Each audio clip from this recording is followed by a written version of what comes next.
여기 제목을 보시면 로마서 복음을 다시 들어야 합니다 하는 제목을 붙였습니다. 우리가 지난 시간에 로마서를 처음 시작하면서 로마서 전체를 통해서 가르치고자 하는 로마서가 가르치고자 하는 정신 가운데 하나, 아주 중요한 로마서가 가르치려고 하는 사도 바울이 가르치고자 했던 정신 가운데 하나가 뭐냐면 종의 정신이었다라고 하는 사실을 우리가 공부를 했습니다. 바울이 어떻게 죄의 종이었는데 그리스도의 종이 되었는지, 또 억지로 하는 종이 어떻게 자원하는 종이 되는지에 대해서 사도 바울이 자신이 예수님을 만난 이후에 그렇게 되기까지의 겪게 된 모든 과정들을 우리가 공부하면서 구원의 은혜, 용서와 구원하시는 은혜를 받은 사람들이 그 이후로 복음의 능력으로 어떻게 변화되는지를 사도 바울이라고 하는 커다란 예증을 통해서 우리가 확인하는 시간을 가졌습니다. 그래서 이것은 로마서 전체를 흐르는 정신 가운데 하나예요. 우리가 이런 정신을 외면한다면 로마서를 닫아야 합니다. 우리가 예수님의 구원하는 은혜를 만나야 되고 경험해야 되고 또 복음이 우리 안에서 역사하는 그 능력들을 경험해야 합니다. 그것을 다 경험하니까 사람이 결국에 어떻게 되든가요? 그리스도의 종이 되고 사람들을 겸손히 섬기는 종이 된 것입니다. 그래서 우리가 로마서를 공부하면서 이런 정신을 외면하면 로마서를 잘못 받아들이고 잘못 이해할 수 있습니다. 결국에 우리가 로마서를 다 공부하고 나면 어떻게 돼야 돼요? 다 공부하고 나면 사도 바울 같이 돼야 됩니다. 사도 바울의 경험을 따라서, 사도 바울의 권면을 따라서 우리가 배우고 깨닫고 그 다음에 실천해 가는 것이에요. 그래서 종의 정신을 외면하고 우리가 그 로마서를 접한다면 결국에 로마서는 논쟁거리의 소재밖에는 되지 않습니다. 로마서에 논쟁할 만한 여지들이 많이 있다고 제가 지난 시간에 말씀을 드렸어요. 결국에 이 종의 정신을 배우지 못하면, 바울의 경험을 우리도 경험하고 종의 정신을 배우지 못하면 결국에 로마서를 통해서 우리가 하는 것은 교리를 가지고 논쟁하는 것밖에는 하질 못하게 돼요. 우리가 로마서를 공부하면서 구원하시는 은혜를 다시 발견하고 그 그리스도의 은혜, 그 복음이, 하나님의 복음이 우리 안에서 능력으로 나타나는 경험들을 우리가 해야 되는 것입니다.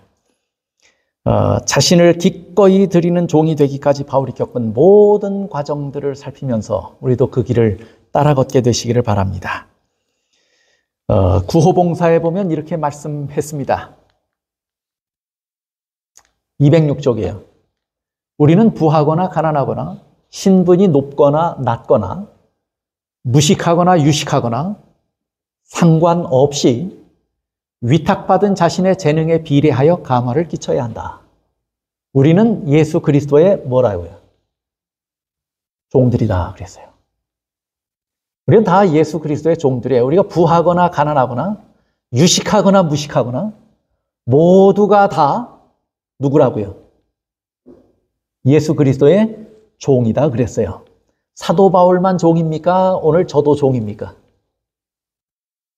사도 바울만 종입니까? 오늘 여러분들도 종입니까? 누가 종이라고 그랬어요? 우리가 전부 예수 그리스도의 종들이에요. 그런데 우리가 가진 달란트나 우리가 가진 것들이 다 일정하거나 똑같질 않아요.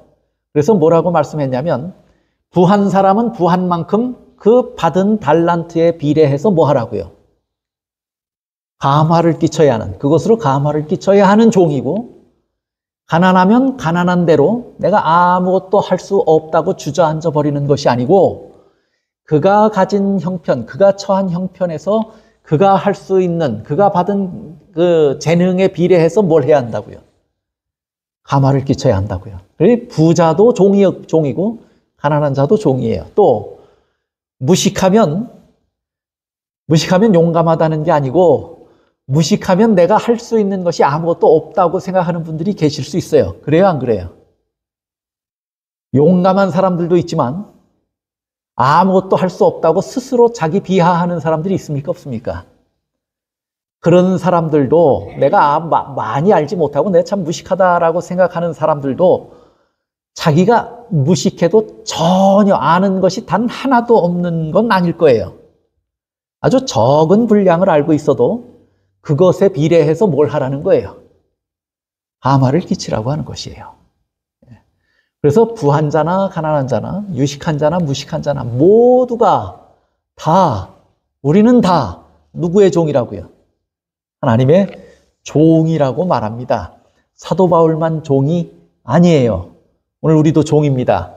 사도 바울도 이 사실을 권면했어요. 너희도 그들 중에 있어 예수 그리스도의 것으로 부르심을 입은 자니라. 노예는 누구의 것이었습니까? 본래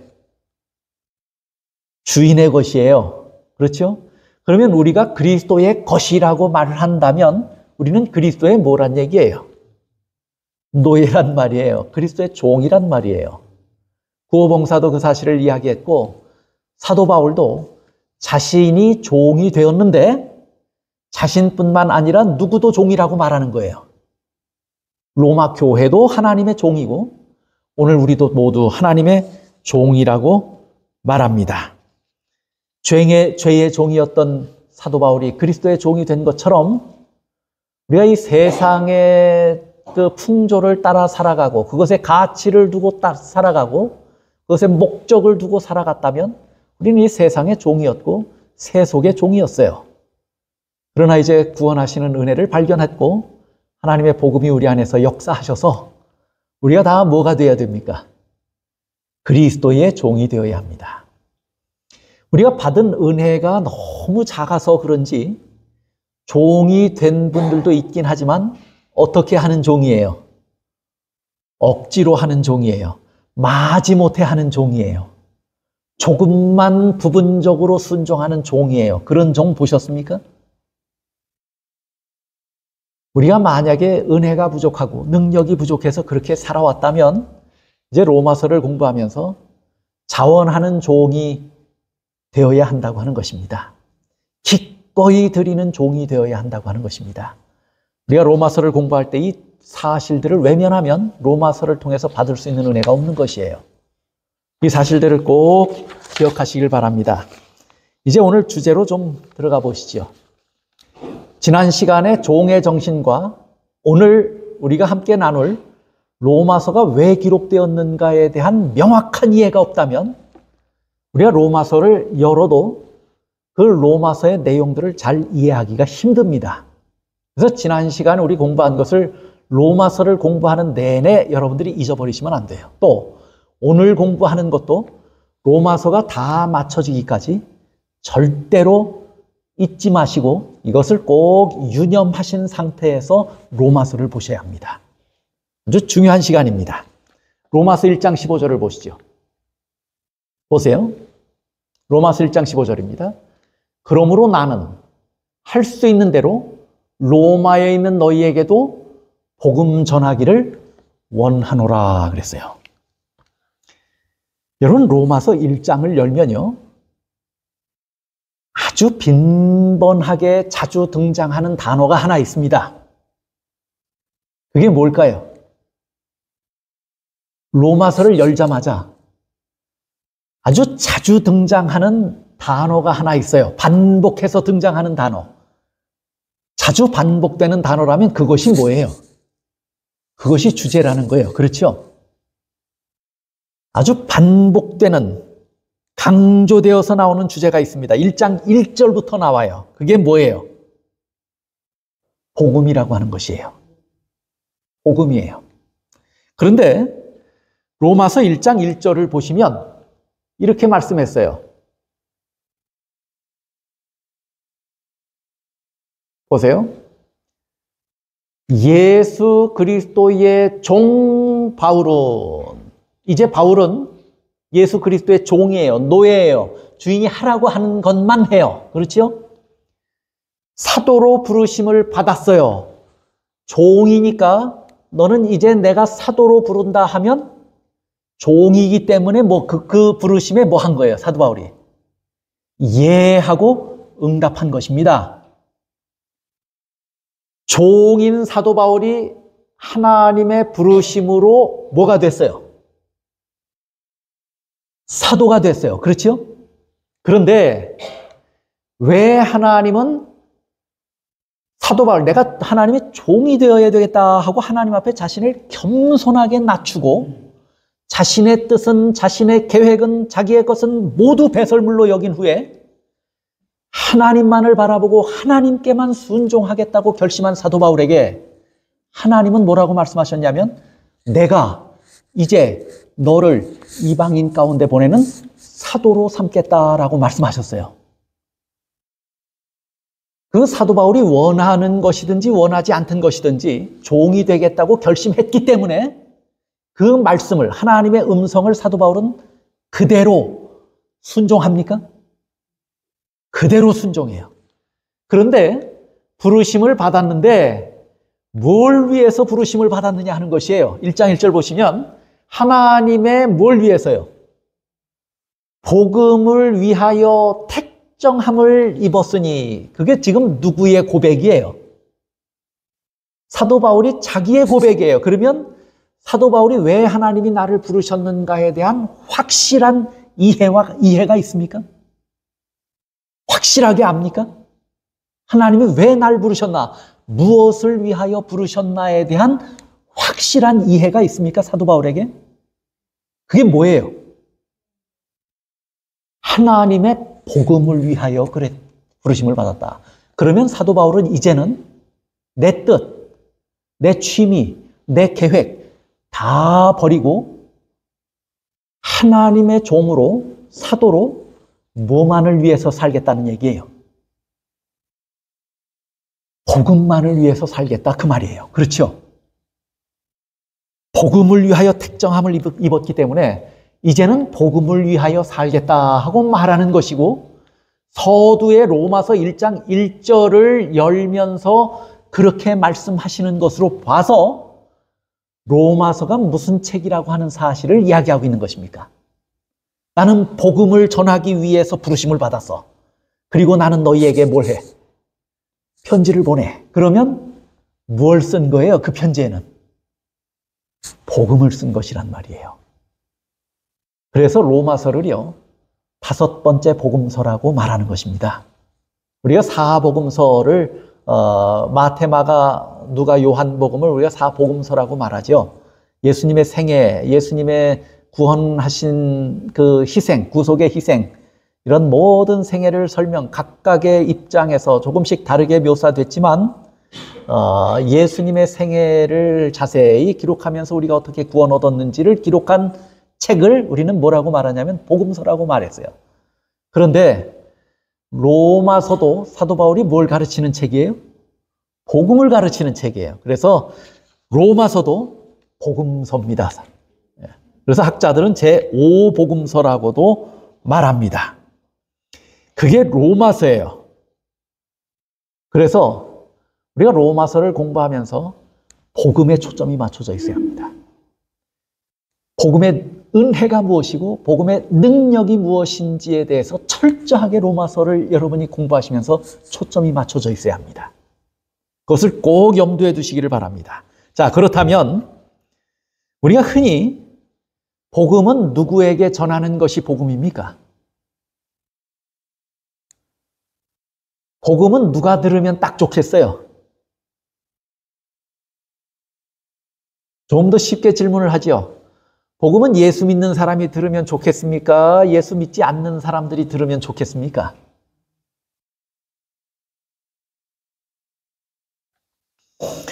우리가 흔히 그저 쉽게 생각한다면 정답은 양쪽 다가 맞아요.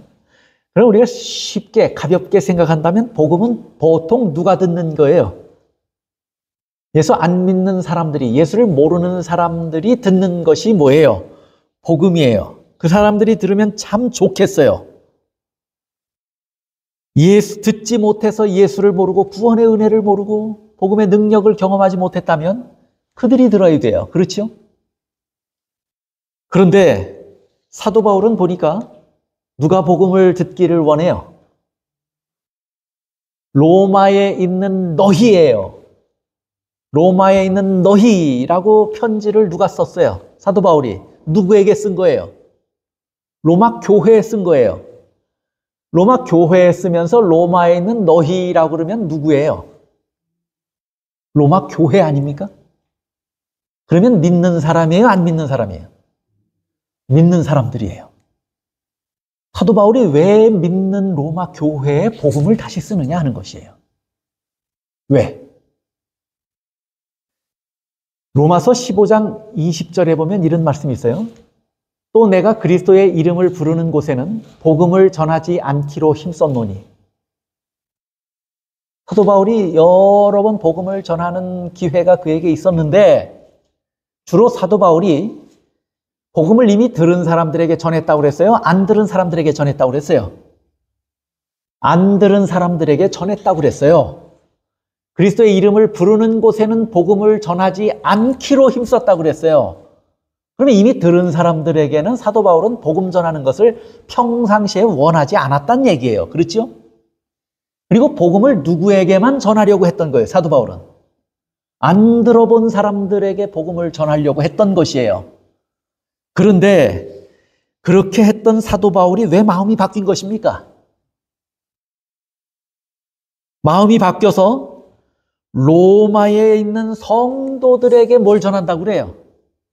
복음을 전한다고 그래요. 보세요. 로마서에 보면 로마서 15장 6절에 보면 1장인데 절 잘못 쓴 것 같으네요. 6절에 보면 뭐라고 말했냐면 너희는 예수 그리스도의 것이라고 그랬어요. 너희가 누구냐면 로마 교회예요. 그렇죠? 이미 복음을 들은 사람들이에요. 그 사람들은 이미 누구의 것이 됐어요? 예수 그리스도의 것이 됐어요. 또 7절에 보면 1장 7절이에요. 하나님의 사랑하심을 입고 성도로 부르심을 입은 모든 자예요. 지금 편지를 받는 로마 교회가 누군지를 지금 설명하고 있는 거예요.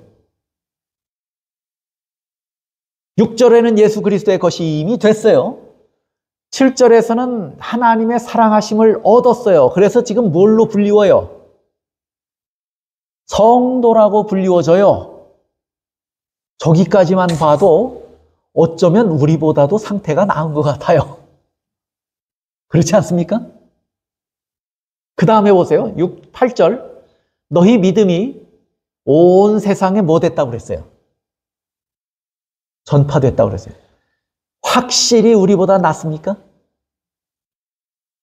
로마 교회의 형편이 오늘 저나 여러분들의 형편보다 나은 것 같아요. 형편없이 모자란 것 같아요. 하나님의 것이 됐어요. 성도로 부르심을 받아요.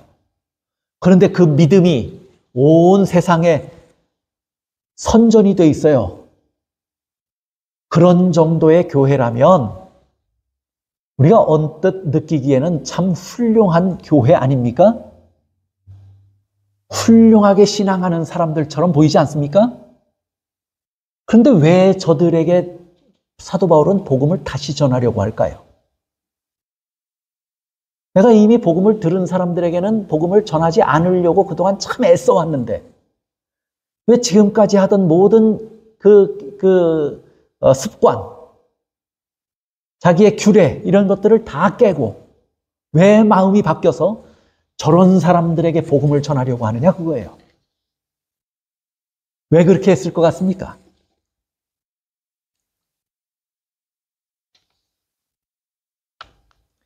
제가 그 이유를 세 가지로 좀 나누어서 설명을 드리려고 합니다. 첫째는 뭐냐면 왜 로마 교회에 복음을 다시 전하려고 하는가? 첫 번째는 로마 교회가 믿음의 순수함을 잃어버렸기 때문이다 는 것이에요. 믿음의 순수함을 잃어버렸기 때문이다. 바울이 로마 교회의 형편을 엿볼 수 있는 한 구절을 로마서 13장 13절에 이렇게 묘사합니다. 보세요. 로마 교회에 보낸 편지 중에 있는 글이에요. 너희는 낮에와 같이 뭐하게 행하고 단정히 행하고. 그러면 단정히 지금 행하고 있다는 거예요? 행하지 않고 있다는 거예요? 안 하고 있다는 얘기예요. 방탕과 술 취하지 말며. 지금 어떻게 하고 있다는 얘기예요, 그들이? 저렇게 하고 있다는 얘기예요. 그렇죠? 그 다음에 음란과 호색하지 말고, 쟁투와 시기하지 말고. 자, 로마서 1장 6절부터 8절까지 너희는 하나님의 것이고 성도고, 너희 믿음이 세상에 알려졌었던 사람이에요. 알려졌던 교회예요. 알려진 성도들이에요. 그런데 한편으로 로마서 바울은 그 교회를 향해서 이런 아주 호된 질책을 해요. 자, 그렇다면 이 두 가지, 첫 번째 6절부터 1장 6절부터 8절의 말씀과 로마서 13장 13절의 말씀이 서로 조화가 되는 것 같아요? 안 되는 것 같아요? 안 되는 것 같죠? 서로 다른 사람들처럼 보이지 않습니까? 왜 그런데 같은 대상, 같은 교회를 향해서 너희가 이렇다라고 칭찬하는 것 같더니 너희가 이래면 안 된다라고 또 호되게 책망을 하고 있습니까? 로마서가 쓰여질 당시는요, 적어도 로마 교회가 세워진 지가 약 20여 년 이상 지난 후예요. 그러면 20년의 역사를 가진 교회가 됐어요. 그런데 참 이상한 것은요, 교회가 처음 시작하면 순수합니까? 순수해요. 열심히 있습니까? 열심히 있어요. 하나님의 말씀에 순종하려고 하는 순수한 마음과 열심을 가지고 진리를 깨달은 것 때문에 뜨거운 마음을 가지고 교회가 시작되는 겁니다. 그런데 그런 신앙과 그렇게 부르심을 받았어요. 그래서 성도라고 불리웠어요. 그리고 그런 모습들이 로마에 있는 다른 이방인들, 로마에 있는 유대인들과 이방인들에게 소문이 났어요. 어느 교회가 시작됐는데 참 뜨겁고 순수하고 열정이 있더라. 믿음이 뜨겁더라. 소문이 났어요. 그런데 한 해, 두 해, 세 해 지나고 20년쯤 지나서 역사가 있고 전통이 있는 교회가 될 때쯤 되니까 교회의 모습이 어떻게 변해가요? 처음 사랑을 뭐 해요? 잊어버려요. 처음 순수한 열정들이 식어가요. 오래된 교회일수록 사랑도 식어가고 믿음의 순수함도 잃어가는 모습들을 우리가 흔히 봅니까? 안 봅니까? 봐요. 그러면 로마서 1장의 말씀과 로마서 13장의 권면을 우리가 다 조화롭게 살펴보면 처음에 잘 시작됐어요. 믿음의 순수함을 잘 가지고 시작했고 열심을 가지고 시작한 교회가 세월이 흐르면서 어떻게 변질되었는가를 엿볼 수 있게 하는 것입니다. 그렇죠? 그런데 그것은 단지 교회만의 문제는 아니에요. 순수함을 잃어가고 열정이 식어가는 것은 누구도 그래요. 교회 전체의 모습이 그럴 뿐만 아니라 교회를 이루고 있는 구성원 하나하나가 다 어떻게 돼가고 있다는 거예요. 믿음의 순수함을 잃어가고 있고 열정을 잃어가고 있다고 하는 것이에요. 그 말은 뭐냐면 다시 쉽게 말하자면 죽어가고 있다는 얘기예요. 우리가 믿음의 순수함을 잃어버리면 죽어가는 것입니다. 믿음의 열심을 잃으면 죽어가는 것이에요. 20년쯤 지난 로마 교회, 로마 교인들의 모습은 그랬어요. 복음을 처음 듣고 진리를 깨달았을 때 그 순수함과 열심은 지금 없어졌어요. 교인들이 교회는 나오는데 흐리멍텅해요. 답답하게 신앙을 해요. 이런 모습들을 사도 바울이 듣게 되었을 때 그 교회를 향하고 그 교회의 하나님의 것으로 부르심을 받았던 그 사람들, 개인이 어떻게 해야 새롭게 믿음의 순수함을 회복하고 믿음의 열심을 회복할 수 있을까에 대해서 처방한 것이 뭐예요? 로마서예요.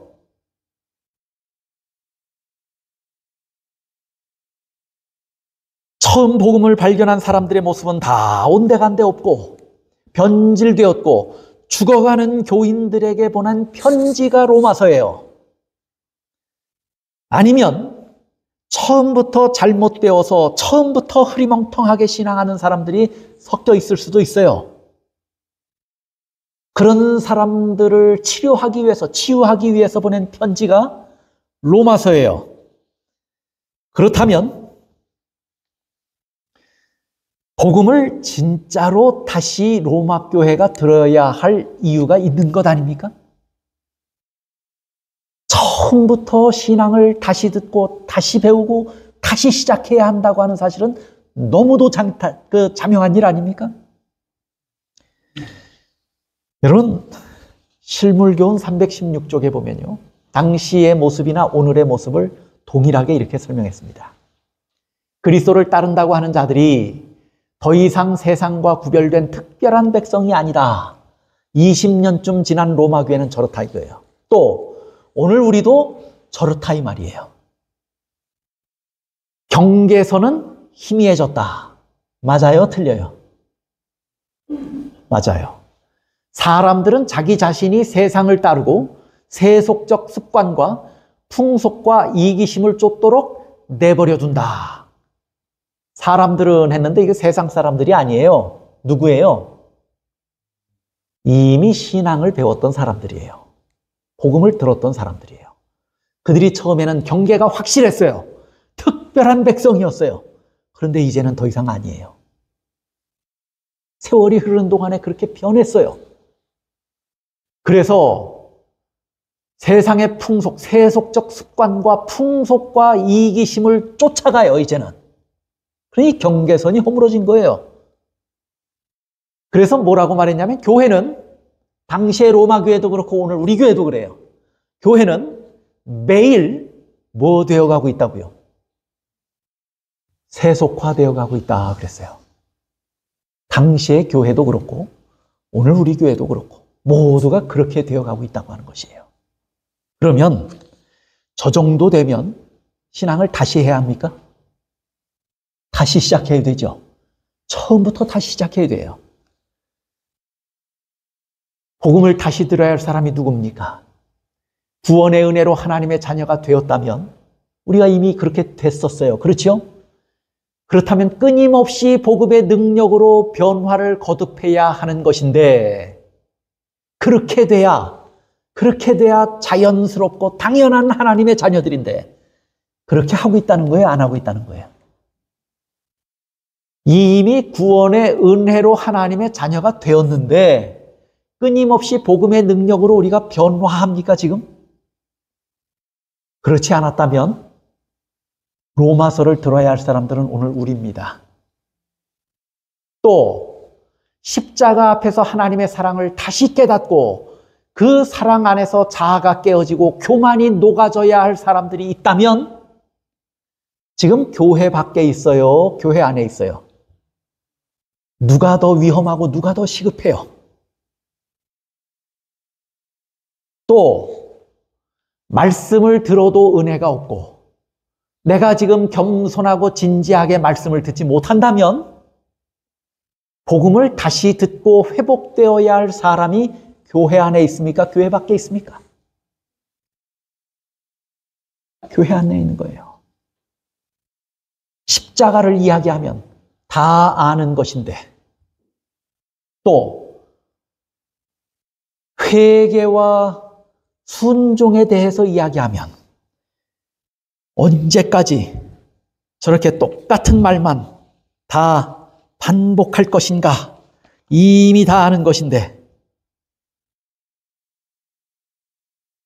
지난번에도 들었는데 언제까지 이 말이 반복될 것인가 하는 그런 마음들이 들어서 말씀을 들을 귀를 닫고 성경의 증거들을 볼 눈을 닫아버린 사람들이 교회 안에 있다면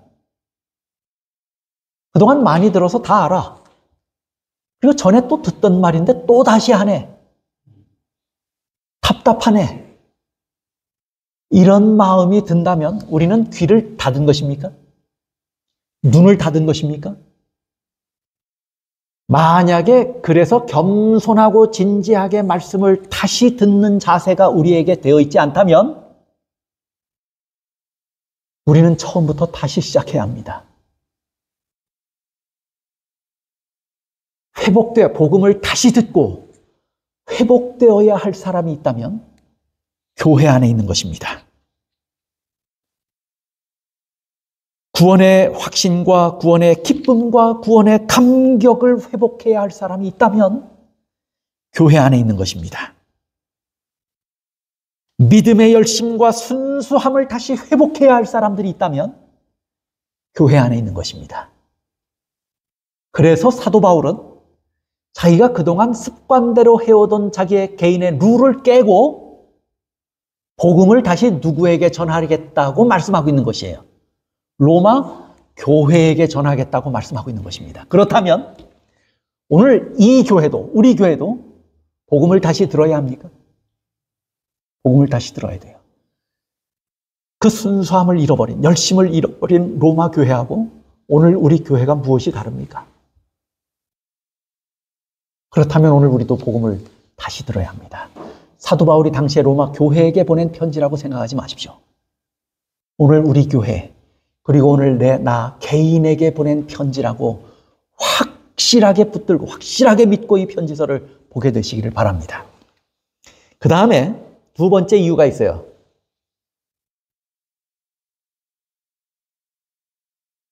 왜 로마 교회에 복음을 다시 전하려고 하는가? 첫째는 믿음의 순수함을 잃어버렸기 때문이에요. 그런데 둘째는 또 뭘 맺게 하기 위해서예요. 열매를 맺게 하기 위해서 로마서를 기록했다 하고 말합니다. 로마서 1장 13절 보세요. 형제들아, 내가 여러 번 너희에게 가고자 한 것을 너희가 모르기를 원치 아니하노니 가려고 할 때마다 뭐 했다고 그랬어요? 길이 막혀서 못 갔다 그랬죠? 그래서 뭐부터 써서 보낸다고요? 그러면 가서 권하려고 했던 말씀을 뭘로 쓴 거예요? 편지로 쓴 거예요. 그런데 그 편지를 쓴 목적을 이야기해요. 이는 너희 중에서도 다른 이방인 중에서와 같이 뭘 맺게 하려고요? 사도 바울이 로마 교회에 가려고 했던 이유가 뭐예요? 오래된 신앙을 한 교인들인데 이제는 그 열심도 순수함도 다 잊어버렸어요. 감격도 감사도 기쁨도 없어요. 무미건조하게 신앙해요. 경계선이 없어졌어요. 죽어가고 있어요. 그들에게 가서 복음을 다시 전하면서 그들이 이제는 뭐가 되게 하기 위해서요? 열매를 맺게 하려고 하는 것이 사도 바울의 로마를 가려고 하는 목적이었어요. 근데 못 갔어요. 그래서 그 목적을 담아서 뭘 썼다는 거예요? 로마서를 썼다는 거예요. 그러면 로마서를 쓴 목적, 편지를 로마 교회, 복음을 로마 교회에 편지로 써서 보낸 목적이 분명해요. 그렇죠? 뭘 얻게 하기 위해서요?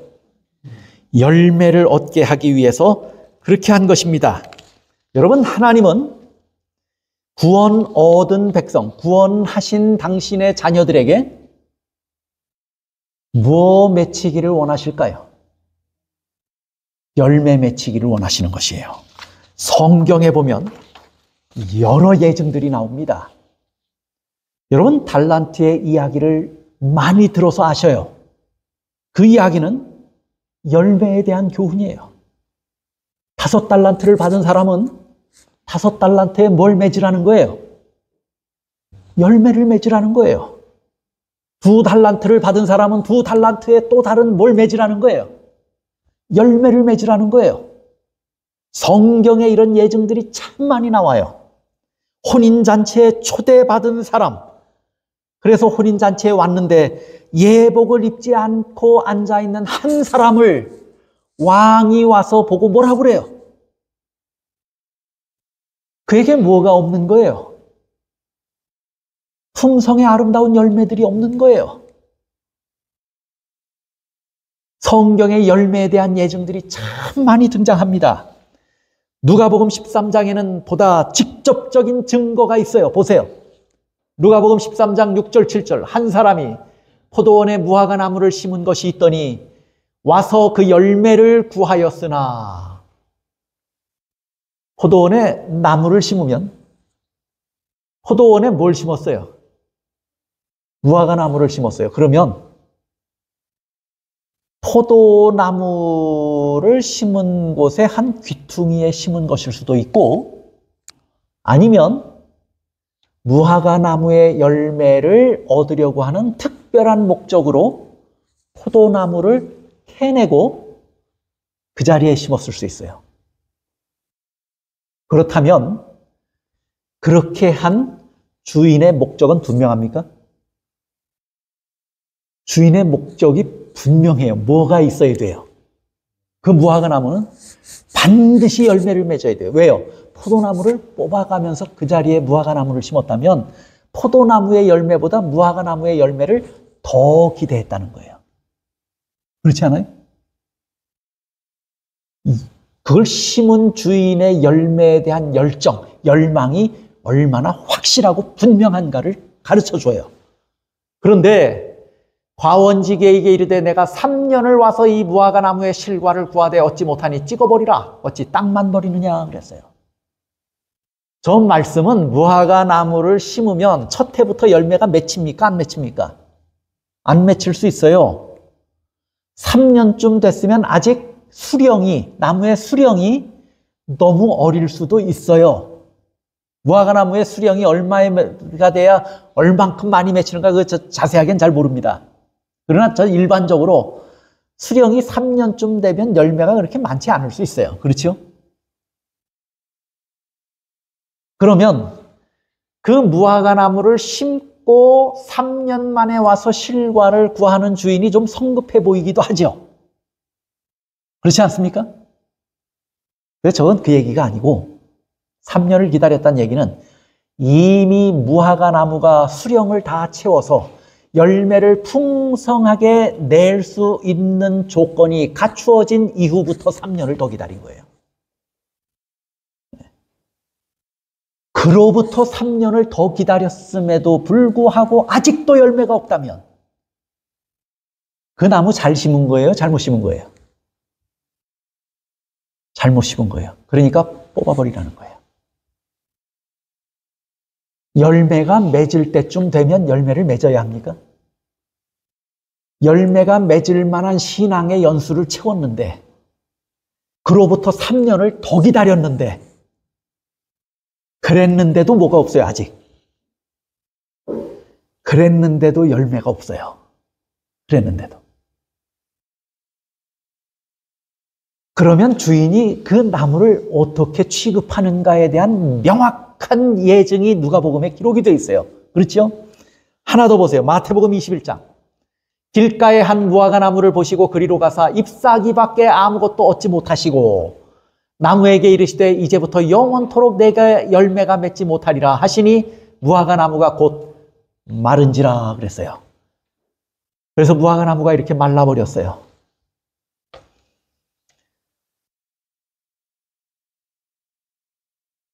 잎이 무성한 무화과 나무는요, 익지는 않았어도 탐스러운 열매를 기대할 만합니까?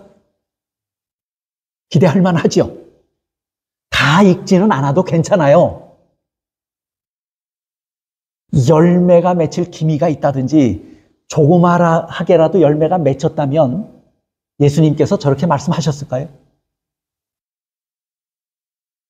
기미조차 없는 거예요. 아무것도 없는 거예요. 입만 풍성하다는 거예요. 이것이 뭘 가르치고 있는 거예요? 신앙의 연수만 많다는 거예요. 입으로만 신앙한다는 거예요. 그렇게만 신앙하고 외형적인 것만 화려하게 갖췄는데 실제로 가니까 뭐가 없어요? 열매가 없다는 얘기예요. 그 열매 없는 무화과 나무는 누가복음에서 말씀하신 것으로 비추어 보서는 충분히 열매를 맺히고도 남을 수령이 다 지난 후에도 3년쯤 더 기다린 그런 무화과 나무일 거예요. 그렇다면 잎도 무성해야 되지만 무엇도 있어야 되는 거예요? 열매도 반드시 있어야 하는 것입니다. 그런데 열매가 없어요. 당시 로마 교회가 세월이 지나면서 가만히 보니까 뭐가 없어요, 이제? 열매가 없는 거예요. 그런 열매가 없어요. 처음엔 화려하게 시작했는데, 잎이 무성했는데, 열매가 맺힐 때가 됐는데, 이미 지났는데, 뭐가 없다는 얘기예요? 열매가 없다는 얘기예요. 그래서 사도 바울은 열매 맺게 하기 위해서 로마 교회에 뭘 보낸 것입니까? 편지를 다시 써서 보낸 것입니다. 그래서 복음을 다시 설명한 그 책의 목적이 뭐냐면 열매에 있다고 하는 것이에요. 자, 오늘 여러분과 저가 로마서를 읽으면서 목적을 두고 해야 되는 것이 있어요. 하나는 뭐냐면 내 잃어버린 믿음의 순수함과 믿음의 열심을 회복해야 되겠다. 둘째는 내가 이제는 열매 맺을 때가 이미 지났으니 이미 고목이에요. 열매 맺을 때가 지났음에도 불구하고 열매 없는 빈손인 우리 자신의 모습을 바라보면서 이제는 복음서, 로마서를 다시 공부하면서 내가 새롭게 변하고 구원의 은혜를 새롭게 경험하고 복음의 능력으로 열매 맺어야 하겠다라고 하는 기대와 열심을 가지고 로마서를 함께 공부하게 되시길 바랍니다. 그게 로마서를 쓴 목적이에요. 로마서에는 복음을 들으면, 로마서에 기록된 사도 바울의 복음을 들으면, 그래서 복음을 깨달으면 우리 마음 안에도 변화가 다시 일어날까요? 변화가 일어날 것입니다.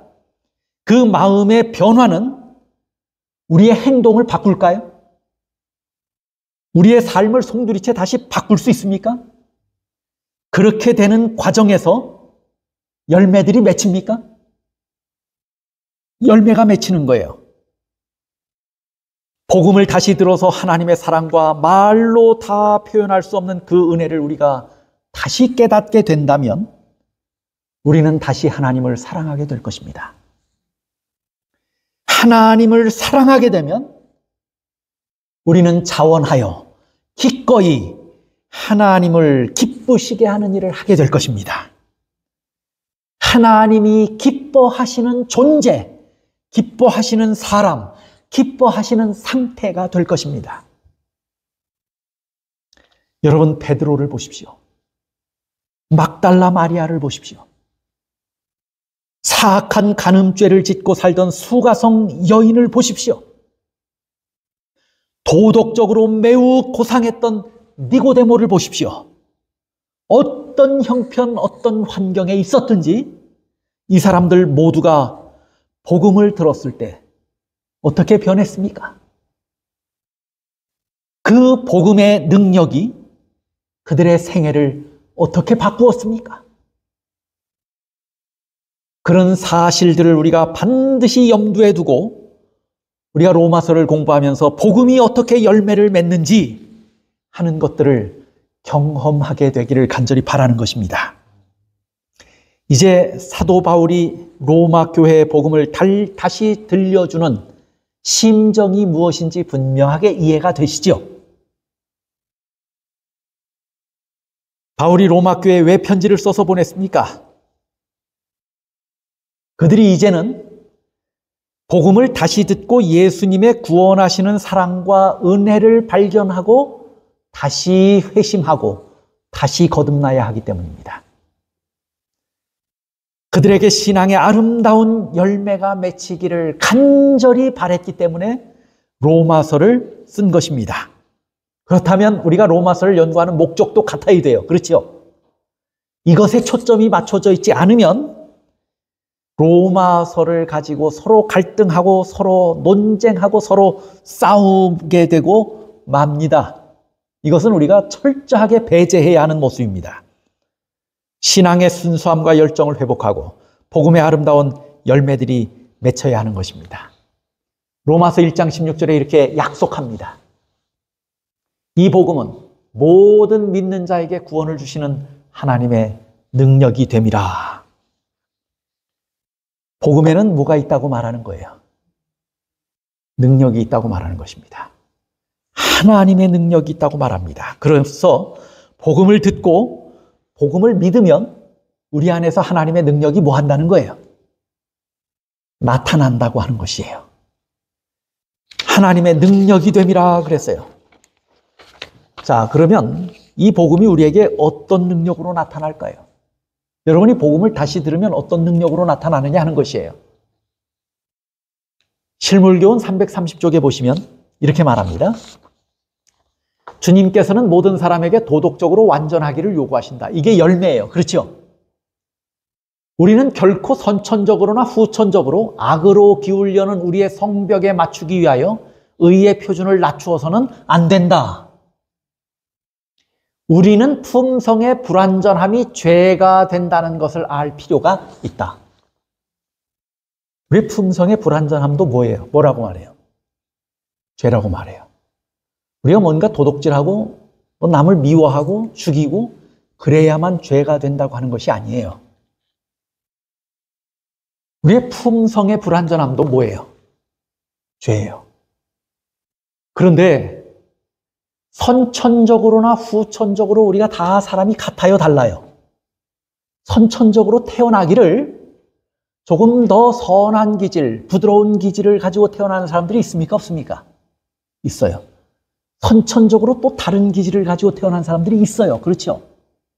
그러면 선천적으로 좋지 못한 성향을 가지고 태어났다면 나는 열심히 해도 저만큼 따라가기가 힘드니까 내 표준은 어떻게 해달라는 거예요? 내 기준은. 낮춰달라고 할 수 있습니까? 내 기준은 좀 한참 낮춰주십시오.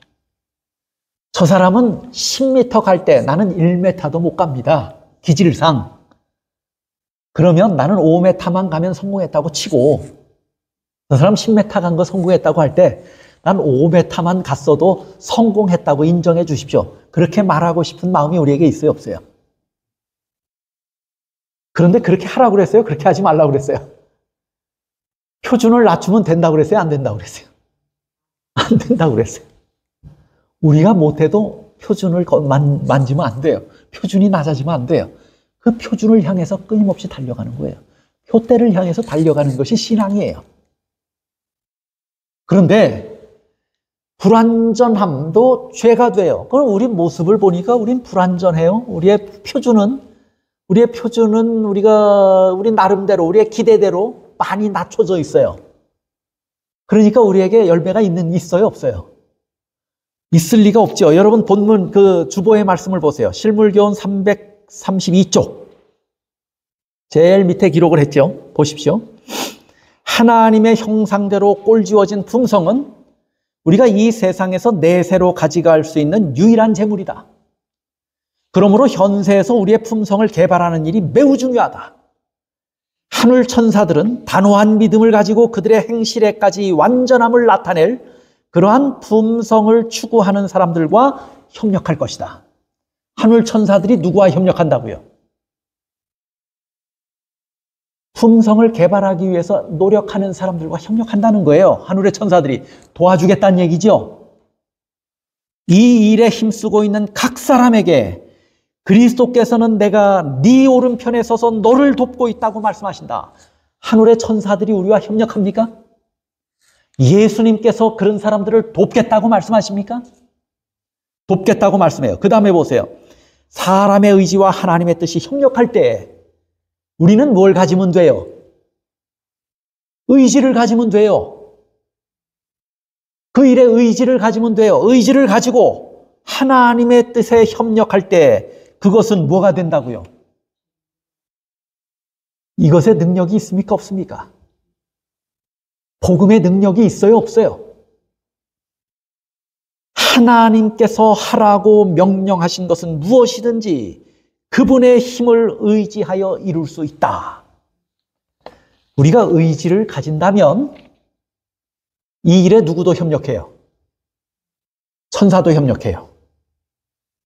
예수 그리스도께서 도와주신다고 그랬어요. 하나님도 능력을 주시겠다고 말씀했어요.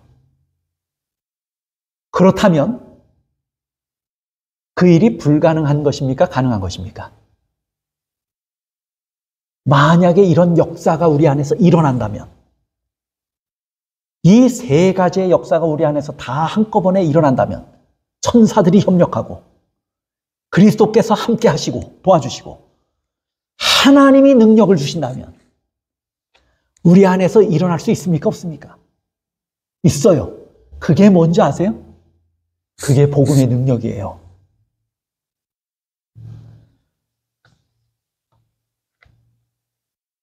그 다음에 실물교훈 329쪽에 이렇게 말해요. 재능과 유용성이 날마다 자라나지 않는 자는 인생의 목적을 이루지 못하고 있는 자이다. 품성의 문제를 아까 다루었죠. 그런데 이번에는 뭘 이야기해요? 재능과 유용성이에요. 여러분, 비행기가 납치됐어요. 하이제킹을 당했어요. 그러면 비행기를 납치한 사람들은 비행기를 끌고 이리저리 왔다 갔다 합니다. 시간은 공항에 도착해야 되는데 도착하지 못하고 목적지에 도착하지 못하고 지체되고 있어요. 다른 데 가서 비행기가 세워졌어요. 그리고 그 비행기 안에는 테러범들이 총을 겨누고 있어서 무서워서 달달 떨고 있어요. 그런데 이 테러범들이 항공사를, 비행기를 납치한 후에 그 국적기에 소속된 국가를 향해서 인질들을 위해서 얼마를 내놓으라고 요구를 합니다. 그랬더니 국가가 타협하는 일에 응해서 한 사람당 얼마의 인질료를 줄 테니 그 비행기를 목적지까지 옮기는데 더 이상 방해하지 말라고 이야기를 했어요. 그래서 타협이 성사돼서 이 비행기는 다시 그 공항을 이륙해서 목적지에 왔습니다. 이 사람들은 살게 된 거예요? 죽게 된 거예요? 살게 됐죠. 그런데 그렇게 되기까지 이 사람들은 뭐 되어 있었어요? 포로가 되어 있었어요. 그러면 포로가 되어 있는 동안에는 목숨은 부지되어 있었어요. 그러나 그들이 영원히 살게 된 것입니까? 아니면 파리 목숨처럼 죽은 목숨입니까? 그들의 목숨은 장담할 수 없는 거예요. 그러나 여전히 무언 가지고 있어요. 호흡은 하고 있어요. 근데 결국에 타협이 성사돼서 그 나라에 도착해가지고 풀려났어요. 이제 자유함을 얻었습니까? 하나님께서 구원하시는 은혜로 대가를 지불하고 사람들을 샀어요. 그러나 아직 풀려나질 않았어요. 이 사람들은 그 비행기를 납치했던 곳으로부터 멀리 그 범인들은 떠나야 됐고, 비행기는 안전하게 기장들에게 다시 넘겨져서 마음대로 움직여질 수 있는 형편이 되어야 됐어요. 그렇게 되기까지 시간이 좀 지났어요. 그 비행기가 다시 공중을 날아서 자국에 도착하기까지 시간이 좀 흘렀어요. 그 모든 기간 동안 이 사람들은 테러범들의 인질이 되어 있을 동안에는 살기는 살았지만 진짜 살았다고 말할 수 없을 정도였어요. 그렇죠? 그 다음에 그 사람들에게는 굉장히 좋은 성향들, 재능과 달란트들을 가진 사람이 수없이 많이 비행기에 있었지만 그 사람들은 그것을 활용할 수 있었습니까? 없었습니까? 없었어요. 그 시간 동안 그것은 전부 다 못된 거예요. 사용할 수 없는 것이었고 그렇다고 낭비된 것이에요. 허비된 것이에요. 그렇죠? 무의미하게 허비된 것이에요. 오늘 우리가 이 새 속에 눈이 집중되어 있고 사탄의 노예가 되어서 사탄의 종이 되어 있는 동안에 우리의 목숨이 죽은 것은 아닐 수 있어요. 왜냐하면 예수님께서 이미 그런 자들을 뭐 하시기로 결정했기 때문이에요. 살리시기로 결정했기 때문이에요. 그리고 살리겠다고 대가를 지불했어요. 그리고 그 사람들에게 자유함을 줬어요. 근데 이 사람들은 그러면 죽을 사람들이에요? 살 사람들이에요? 살 사람들이에요. 그런데 참 안타까운 것은 그 긴 시간 동안 이 사람들 안에 있는 유용성은 다 잊어버린 거예요. 유용함은 잊어버린 거예요. 뭘 했어요? 오늘 우리가 사탄의 노예로 사는 동안에 우리에게 있는 유용함은 다 사라져버리고 마는 것이에요. 그게 구원을 얻었느냐 못 얻었느냐하고의 문제는 좀 달라요. 구원을 얻었음에도 불구하고 우리는 여전히 우리가 유용한 재능들, 유용한 시간들, 유용성이 우리에게 충분히 주어졌는데 사탄의 노예로 살면서 그 유용함을 다 뭐 하고 있는 거예요, 우리가? 허비하고 살아가고 있다고 하는 것이에요. 이것은 대단히 중요한 문제예요. 대단히 안타까운 문제예요. 우리가 재능과 유용성에 자라나지 않는다면 우리는 바로 그런 형편에 아직도 있다고 하는 것입니다. 그래서 사도 바울은 로마에 복음을 다시 전하려고 했던 거예요. 그 다음에 세 번째로, 그 한 가지의 약속을 보고 지나가시죠. 실물교훈 330쪽. 그리스도를 개인의 구주로 받아들이는 사람은 누구나 다 이 특성을 가질 뭐가 있다고요? 특권이 있다고요. 왜요? 여기에 약속이 있기 때문입니다. 복음을 듣고 우리가 복음 안에서 새롭게 우리의 신앙이 시작된다면 성경과 증언의 말씀들을 통해서 주신 모든 약속들이 우리 안에서 뭐해요? 하나님의 능력으로 나타날 것입니다. 그러니까 그런 것들이, 복음의 능력이 우리에게, 이런 특성들이 우리가 가질 뭐라고 말해요? 특권이라고 말한 것이에요. 우리에게는 이미 주어졌다고 하는 것입니다. 그 다음에 마지막 세 번째 보세요. 왜 로마 교회의 복음을 다시 전하려고 하는가? 세 번째, 로마의 복음을 전하려고 그랬어요. 로마 교회의 복음을 전하려고 했던 것은 목적이 뭐예요? 지금 사도 바울은 로마 교회만 보고 있습니까? 아니에요. 사도 바울은 이전에 고린도라고 하는 큰 도시에 복음을 전했습니까? 안 전했습니까? 아덴이라고 하는 곳에 가서 복음을 전했습니까? 안 전했습니까? 에베소라고 하는 큰 도시에 가서 복음을 전했습니까? 안 전했습니까? 교회만을 위해서 전했어요? 그 도시를 향해서 전했어요? 도시를 향해서 복음을 전했어요. 당시에 로마는 세계의 수도예요.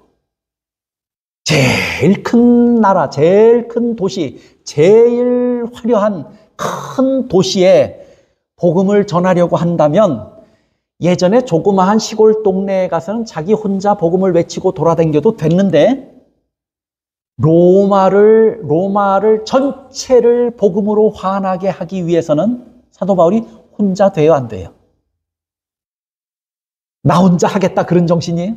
만약에 그런 정신이면 로마 교회에다가 이렇게까지 할 필요는 없어요.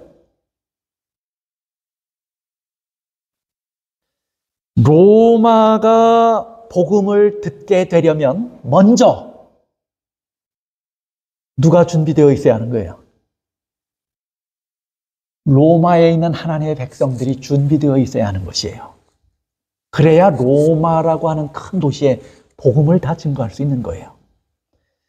로마서 1장 5절 6절에 보시면 그로 말미암아 우리가 은혜와 사도의 직분을 받아 그 이름을 위하여 모든 이방인 중에서 믿어 순종케 하나니. 우리가 먼저 복음을 받았어요? 복음을 받은 우리가 먼저 변해야 돼요? 순수함과 열심을 가져야 합니까? 모본이 되어야 합니까? 증거가 되어야 합니까? 증인이 되어야 합니까? 그렇게 되어서 이방인 중에 믿어 순종케 하나니 너희도 그들 중에 있어. 로마 안에 있어요. 그들도. 그렇죠? 예수 그리스도의 것으로 부르심을 입은 자니라. 지금 로마 교회가 뭐 되기를 바라는 거예요? 사도 바울은 로마시 전체의 복음화를 위해서 로마 교회가 먼저 준비되기를 바랬던 것입니다. 그래서 로마 교회에 편지를 보내는 것이에요. 바울은 이미 고린도나 아덴이나 에베소의 복음을 전했습니다. 이제는 로마의 복음을 전하기를 원했습니다. 그런데 로마 교회가 먼저 복음을 듣고 새롭게 변해야 그것이 로마라고 하는 그 도시 전체에 뭐가 되냐면 증거가 되고 증인이 되는 것이에요. 그래서 여러분 실제로 어떤 역사가 일어났는지 아십니까? 로마서를 쓰고 불과 3, 4년쯤 지나서 바울이 로마의 죄인으로 압송됩니다. 그리고 로마의 죄인으로 압송된 후에 약 3년간을 로마에서 감옥에 갇혔다 집에 왔다, 감옥에 갇혔다 풀려났다 하면서 3년간을 지내면서 복음을 전합니다. 그런데 그렇게 바울이 복음을 전했는데 이것이 바울 혼자만의 사역이었을까요? 아니면 로마 교회의 사역이 협력이 되었을까요? 로마 교회가 이 일에 협력했을까요? 바울 혼자만의 사역이었을까요? 절대로 바울 혼자만의 사역은 아니었을 것입니다. 왜냐하면 그 짧은 시간에 일어난 역사를 보면 알아요. 그 일에 로마서를 받고 구원의 은혜와 복음의 능력을 회복한 로마 교회가 증인이 되었고 도움이 되었을 것입니다. 당시에 로마에 믿는 사람들이 많아지게 되었어요. 어느 역사가의 기록을 보면 네로 황제가 핍박해서 결국에 바울은 칼로 죽임을 당하죠. 그 다음에 베드로는 십자가에 거꾸로 매달려 처형당했습니다. 처참하게 그리스도인들을 죽이는데도 로마시에 있는 그리스도인들이요, 어느 역사가의 기록을 보면 2만 명쯤 있었다 이렇게 말합니다. 사도 바울이 로마 교회에 편지를 보낸 후에 3, 4년의 시간, 사도 바울이 로마에 간 후에 3년 동안 감옥을 들어갔다 풀려났다 하면서 복음을 전한 시간, 그 6년간의 시간으로 사도 바울이 혼자 2만 명의 그리스도인들을 만들어낼 수 있는 능력이 있었을까요? 물론 성령이 임하셨기 때문에 하실 수도 있었죠. 그러나 이 일에 로마 교회가 분명하게 증인이 되었고 그 다음에 협력했을 것은 너무도 당연한 일입니다. 당시에 어떤 이들은 예수 믿는다고 경기장에 끌려나갔고, 어떤 사람들은 십자가에 달려 죽었고, 어떤 사람들은 짐승의 가죽에 돌돌 말려서 산채로 톱에 켜서 죽었어요. 어떤 사람들은 소나무에 사람을 붙들어 매놓고 사람에게 불을 붙여서 어둠을 밝히는 횃불로 삼았어요.